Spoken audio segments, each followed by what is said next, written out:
Now, the World Health Organization is reportedly holding a 2-week marathon in Geneva with hopes to push through key sections of the Pandemic Treaty by May 2024.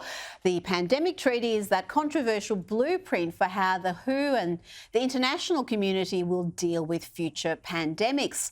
Critics argue this treaty gives too much power to too few and could threaten our basic freedoms. That could never happen. Joining me now to discuss is legal academic and Sky News contributor Rocco Loiacono. Rocco, do we have any reason to be concerned about this pandemic treaty? Oh, look, Rita, good evening.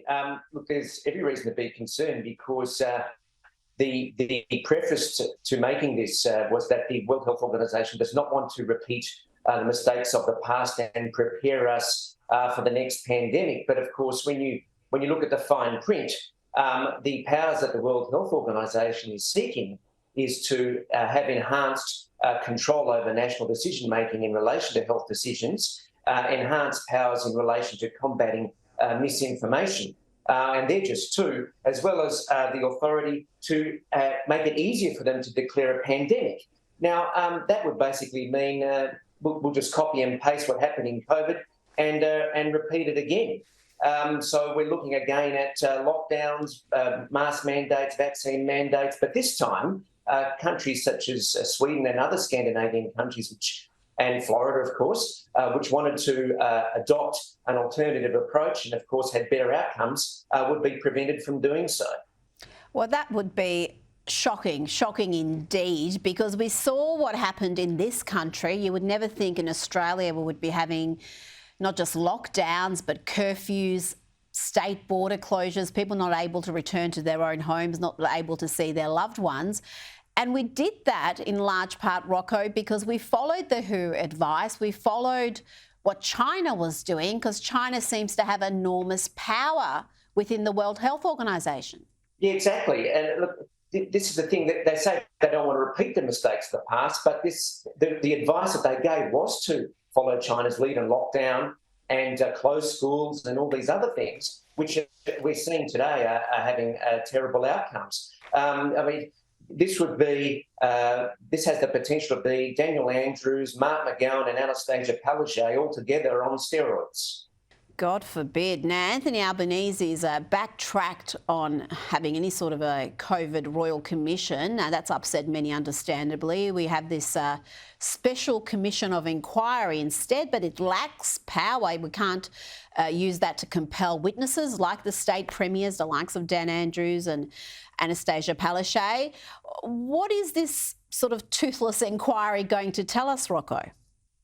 Probably it will tell us that the federal government, because it's only looking into the federal government response, did the best that it can because there was never a rule book to follow, and will probably have a go at the previous coalition government. We had a similar inquiry set up here by Mark McGowan, marking his own homework, that the government did everything right during COVID, it never made any mistakes. And the lockdowns and the vaccine mandates were all and the border closures were all justified. What we're seeing at the moment, we had the report in the 9 newspapers yesterday and the day before about the effect that lockdowns had and school closures are having on children, the effects that are being seen with isolation, then falling behind in not just their education, but also just basic social skills and the mental health impacts that all that is having. That's all coming out. We're seeing slowly more reports coming out on vaccine injuries. There is a report today in the Daily Telegraph on COVID-19 vaccine injuries. And the WA Health Department, I wrote about this on Sky News as well. The WA Health Department has a document about adverse vaccine reactions, whereas pericarditis and myocarditis, Guillain-Barré and Bell's palsy all spiked coincidentally when the vaccine mandates were introduced. So all these things will be probably swept under the carpet. And we've got a template for that at the moment in the UK with the COVID inquiry there. It doesn't seem to want to have any appetite to look into lockdowns and the effects that they had. And what's also going to be ignored, I think, is the fact that Australia actually had a pandemic plan. It was recently updated as 2019, which said that, look, we adopt pretty much what the Swedes did. We protect the vulnerable and we let everyone else get on with their lives, because the costs of that will be increased debt, increased loneliness, mental health issues, and the like. And the fact that that was all ignored, and we, again, as we said earlier, just copied China and did everything the World Health Organization did, will be completely ignored. Nothing to see here, move on. Now, Rocco, you wrote about the state of Australia's education system for skynews.com.au. Everyone should visit that site regularly, download the app. And you noted a recent report by the Grattan Institute, which says that 1/3 of Australian school children cannot read. They said this is will cost the Australian economy over $40 billion over their lifetimes. 1 in 3 kids can't read. Surely that can't be right, Rocco. I actually thought that figure was too low, based on some of the things I've seen in my day job. Look, just teaching university students how to construct a sentence.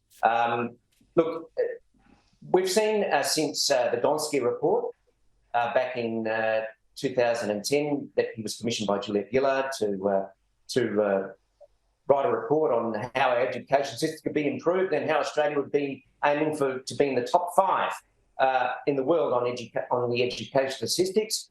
Well, the money that's going into education this year around Australia is the highest it has ever been.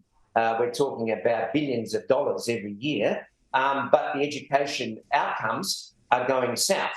There seems to be a fanaticism in this country that you can't fix something without throwing more money at it, but it's simply not working. And we've seen this through the years under Liberal governments as well. The spending would go up, the results would go down. I think it's a far bigger issue than just what the current Labor government is doing. Rocco Loiacono, thank you so much for your time this evening. Really appreciate it.